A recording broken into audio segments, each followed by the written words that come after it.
leyendo la primera parte del libro ¿Qué es el derecho? Bueno, en primera instancia me pude dar cuenta que el mismo título de el libro se ejemplifica conforme vas leyendo y te dice que es una pregunta, es un pseudo problema que no se puede responder por sí solo, que necesita de bajarse desde este aspecto esencialista hasta el aspecto lingüístico para deconstruirse y que es imposible de responderse tal así como se está preguntando.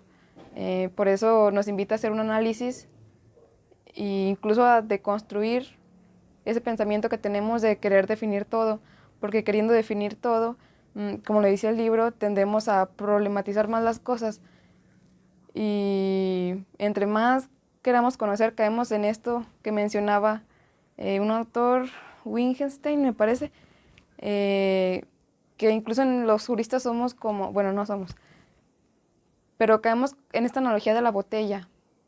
Mm, ¿Por qué me refiero a eso?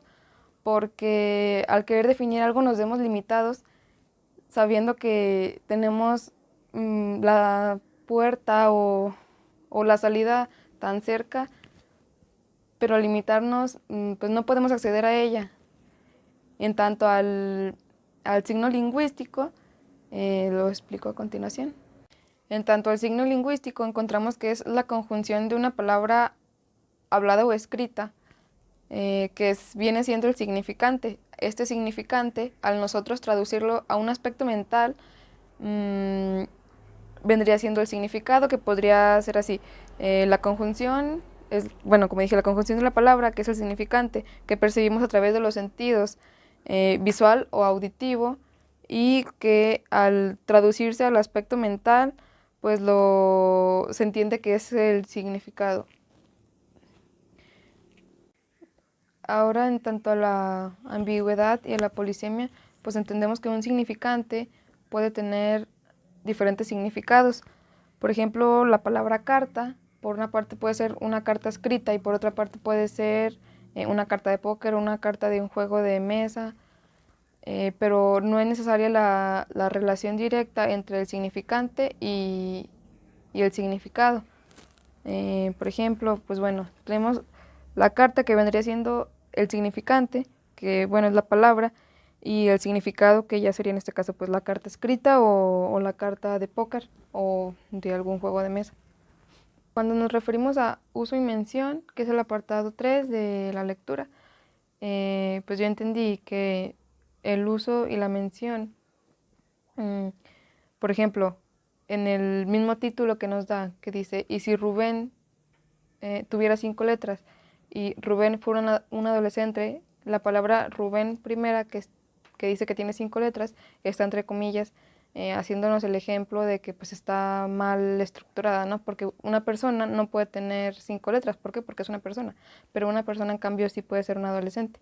Entonces, con este ejemplo, pues creo que queda un poquito más claro lo que es el uso y la mención, porque por una parte estamos mencionando un término y por otra parte estamos mencionando lo que eh, al término, mm, perdón, lo que la expresión denota.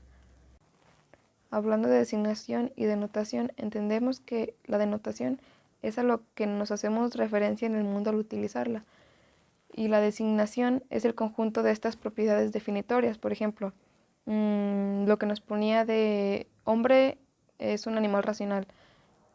La designación que tiene esta frase o esta definición sería animal irracional. Esa sería la designación porque son las propiedades definitorias, es el conjunto de sus propiedades definitorias. En tanto, me parece a mí que la denotación sería en sí la oración en general. Hombre es un animal racional, pero su designación como tal sería animal racional. Y por ello tenemos que entender que la designación y la denotación no son lo mismo, son diferentes, pero obviamente van tomados de la mano y con ello pues formamos las oraciones, las palabras o lo que queramos decir. Y también que depende de la aptitud o la amplitud o la restricción que queramos, la designación que le tenemos que dar para darle esta limitación a lo que queremos dar a entender. Como en el otro ejemplo que nos ponía, que hombre es bípedo y mencionaba otra palabra que no sé cómo se llama, pero decía que no tenía plumas. Entonces, si tú le llevabas a una persona una gallina desplumada, eh, cumplía con las características que daba la designación.